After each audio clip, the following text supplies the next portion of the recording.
Prostitution is often called a victimless crime. But in the case of human trafficking, the so-called prostitutes themselves are the victims. And as we learn more about human trafficking, we discover a cruel world cloaked in utter evil. A world where mostly young girls, but also boys, are bought and sold into the sex trade. It's a multi-billion-dollar business. We start our investigation by heading to the cradle of human trafficking in North America. Located in southern Mexico, about 80 miles outside Mexico City, is the town of Tenancingo. The community of Tenancingo is a community that is located in the state of Tlaxcala, on the south side, right next to Puebla. And the traditions we have here are good. Jose Rojas is the president of Tenancingo, which is the equivalent of a mayor in the United States. What Rojas doesn't mention is that his town is home to a global criminal network controlled by a few select families. Human trafficking, slavery, is the second largest business of the crime. After drugs, when they take 1 pound of drug, they will sell it once. When they take a girl, they will sell this girl 30, 40, 50 times a day, many days without rest. Rosie Orozco is a former Mexican congresswoman turned human rights activist.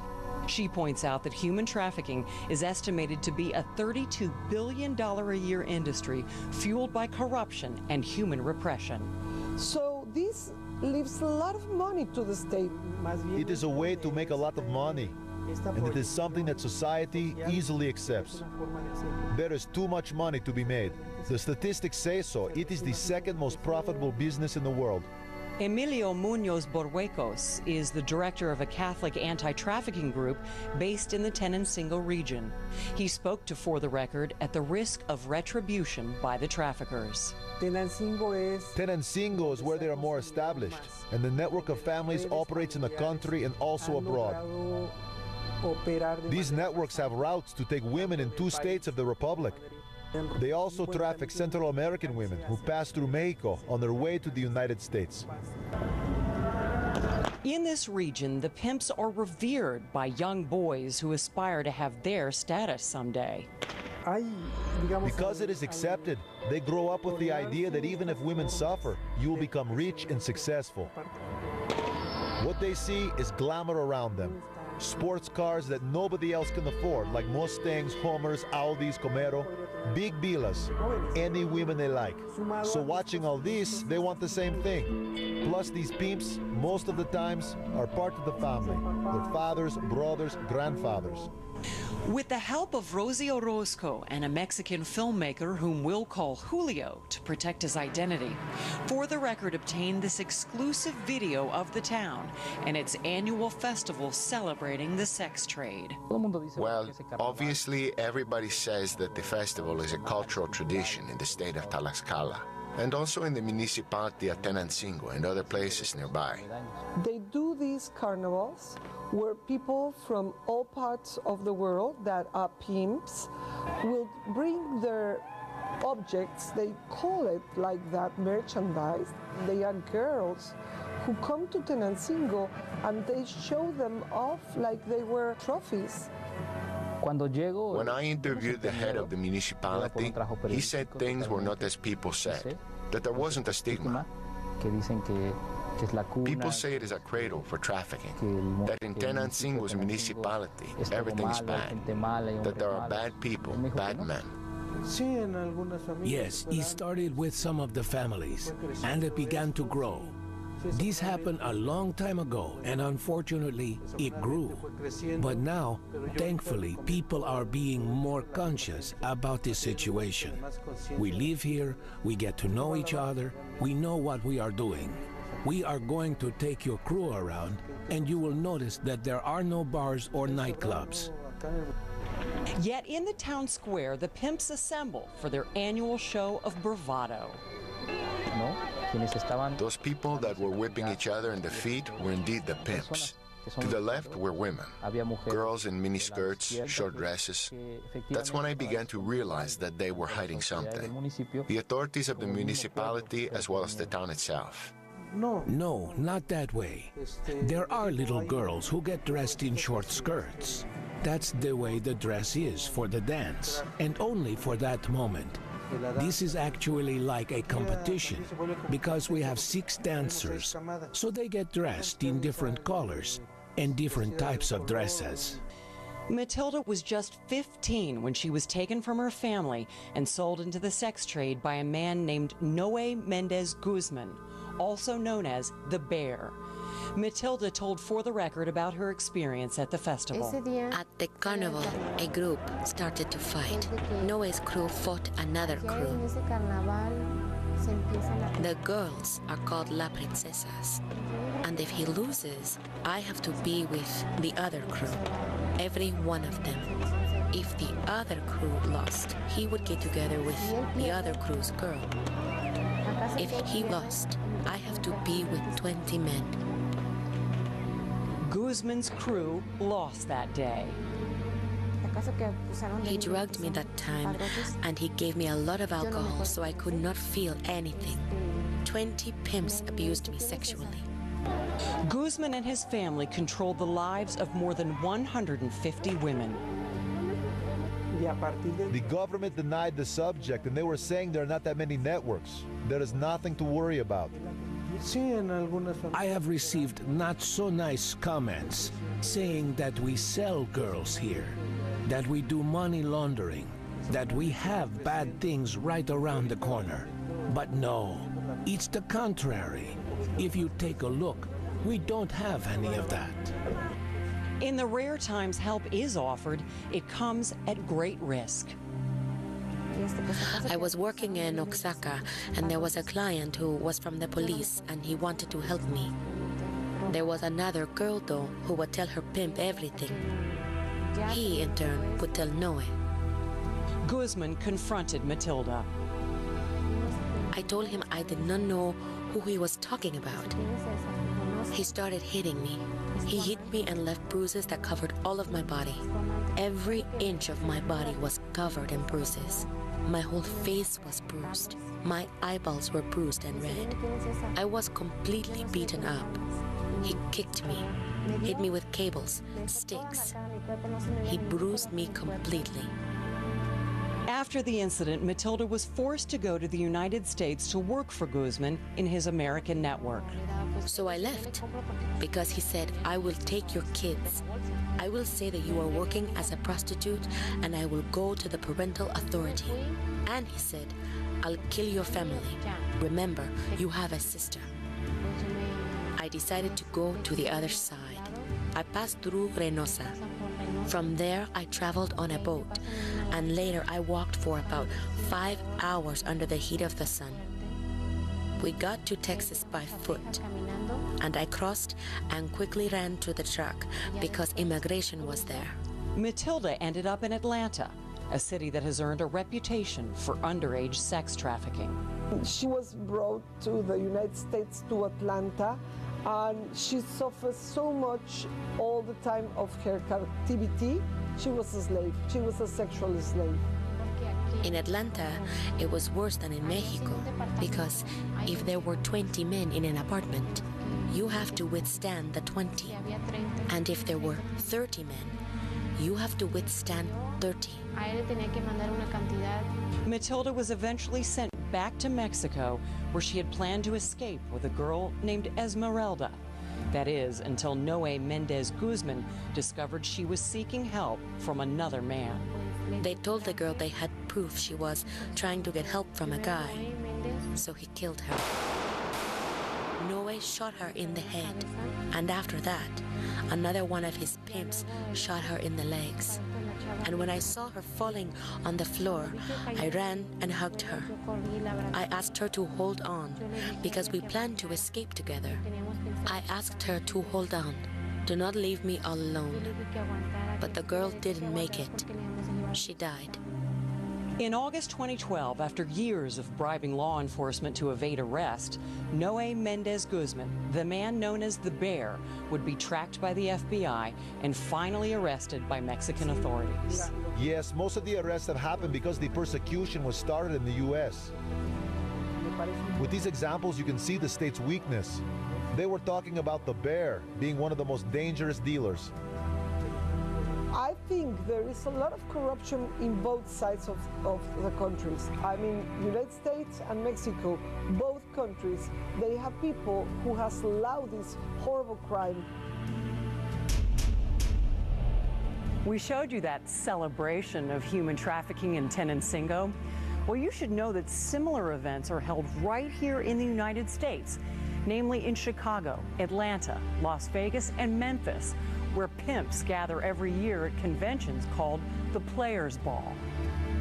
When For the Record returns, we take you to a trafficking destination in New York City, and you'll meet an American woman who spent her teens as a sex slave in the suburban Midwest.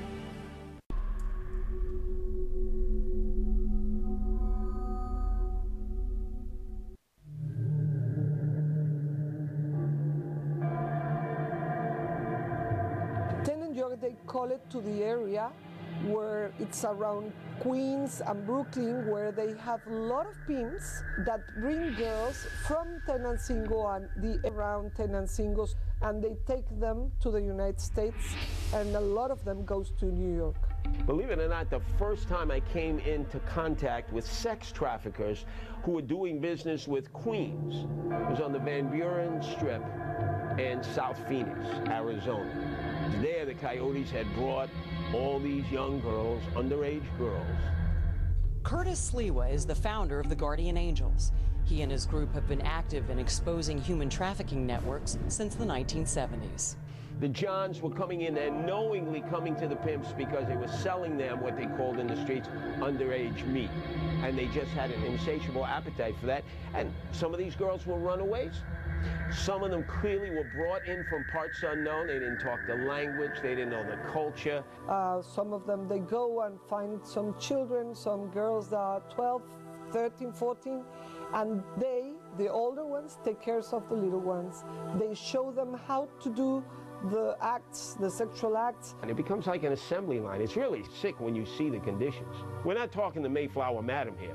We're not talking the Manhattan Madam. We're talking down and dirty, low budget, as skeevy and low class as it can be. According to a 2012 New York Daily News article, the New York Field Office for Immigration and Customs Enforcement arrested 32 sex traffickers in 2011, and 26 of them were from Tenancingo. But the business of human trafficking in the U.S. goes far beyond Tenan, York, and Atlanta. It has also spread to the heartland. We have a really wide variety of Johns as well. In our human trafficking study, we asked the victims who were interviewed in that study, who were your Johns? What were their professions? Melinda Sykes is a spokesperson for the Attorney General's office in Ohio. She was part of a study that helped identify the buyers in the sex trade. And we got a very wide variety of things: attorneys, judges, public officials, law enforcement, drug dealers, but also we got pastors and social workers. If we allow slavery to happen in our countries, at the end, it will reach our children. It will reach our own daughter. Really, I think it's important to note that these victims could be from anywhere. They could be men, they could be women. We have some victims that came from very upper middle class neighborhoods and were trafficked right under their parents' noses. I moved around a lot because my dad was a big executive for a major company, and he would get promoted and transferred. And we moved to a new area outside of Detroit, Michigan. Teresa Flores was 15 when she was forced into sex slavery. Her story is almost a blueprint for many victims. I think these guys saw me as the perfect target. They made one guy in charge, and he, we call it groomed, but he just kind of spent a lot of time with me, always around in school. I mean, this is right in my high school. You have your typical boyfriend model where there's a pimp who actually recruits a girl by pretending to be a boyfriend.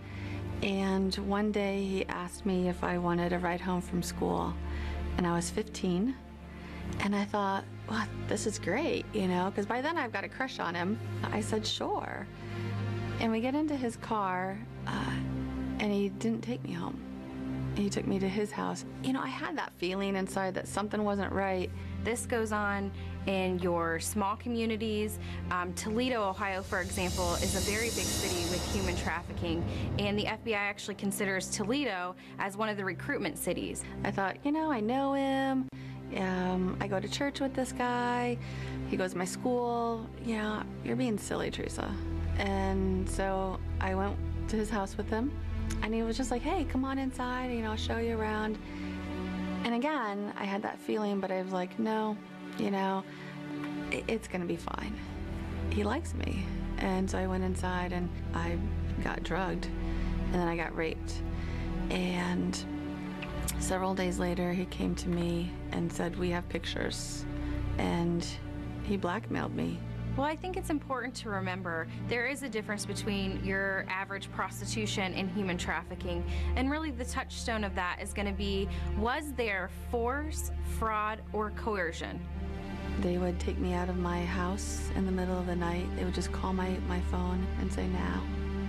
And I would have to sneak out, and they would deliver me to very upper class, elite homes and neighborhoods, where I would be taken to a small room in these finished basement areas and locked away while man after man would come until they were finished and would take me back home again.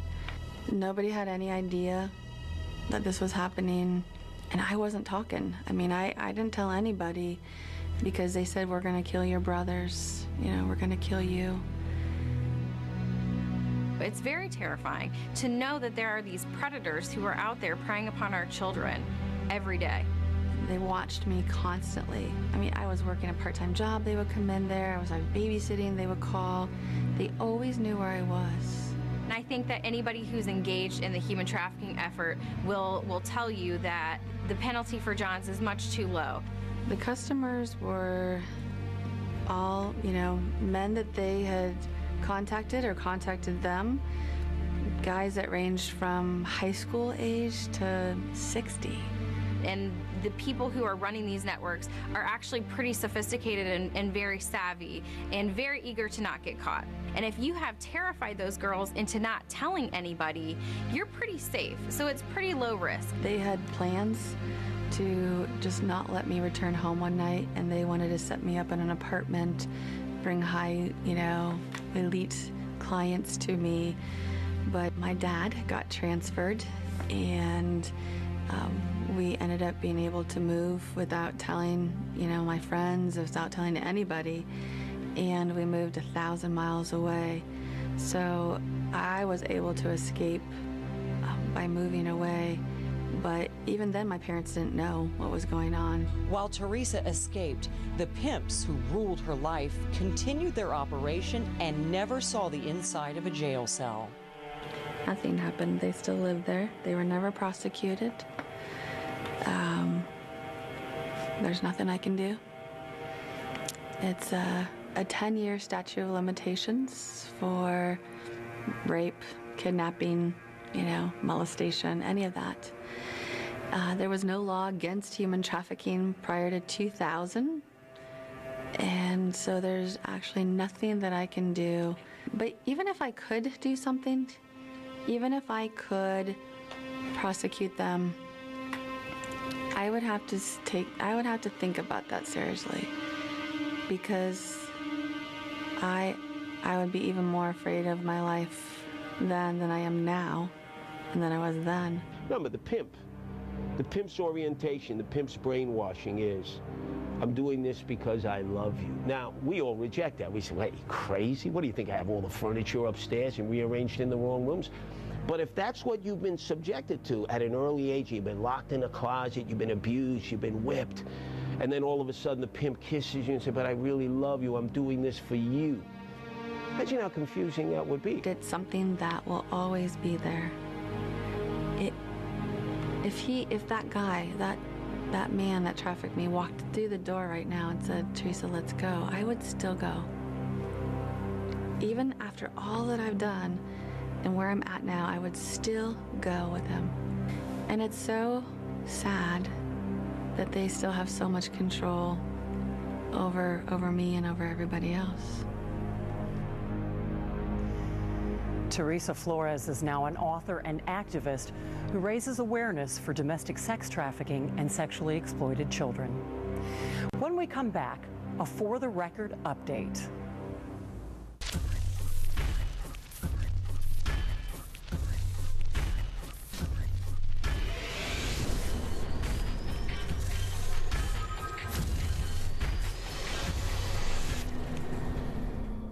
Your copy of For the Record Episode 2, Brotherhood Backlash and Trapped. Pre-order it today at theblaze.com/fortherecord.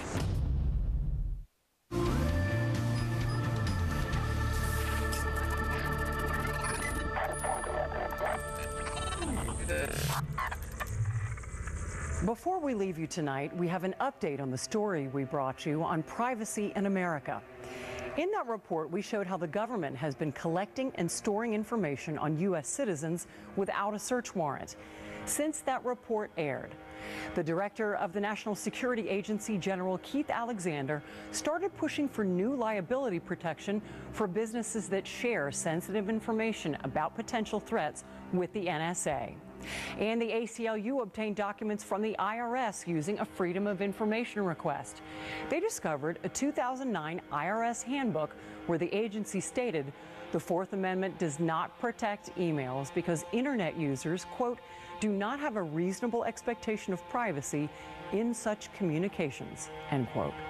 So much for reasonable expectations. Thank you for watching For the Record. I'm Lori Dew. We'll see you next time.